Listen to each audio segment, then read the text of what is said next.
کے لیے جاتے ہیں اس کے گھر کے قریب ہر قدم اٹھتا ہوا ہماری سوچ ہوتی ہے کہ اگر فلاں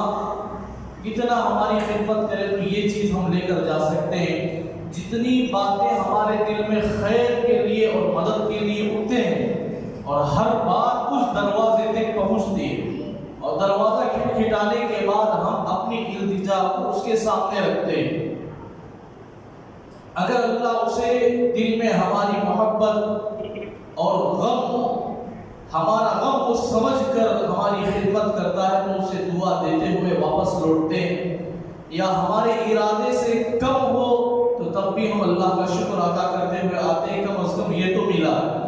کچھ بھی نہ ملے تو ہم رسوا کے ساتھ، بیزارگی کے ساتھ، بہت تکلیف دہ یعنی تکلیف پہنچتی ہے، وہ آدمی سامنے والا انکار کر دیتا ہے، تو یہ ہر قدم جو آدمی کا اٹھتا ہے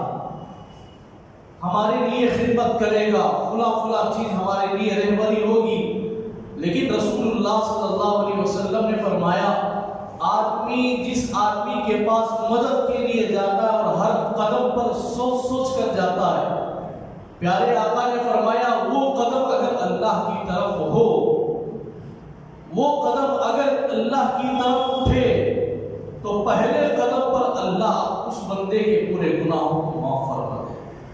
اور ہر قدم پر اس کے لیے مدد فرماتے، اور ہر قدم پر اللہ اس کی رہبری عطا فرماتے، اور ہر قدم پر اللہ تعالیٰ اس کے لیے درجات بلند کرتے، اور ہر قدم پر اللہ تعالیٰ اس کی پوری طریقے سے مدد کرتے،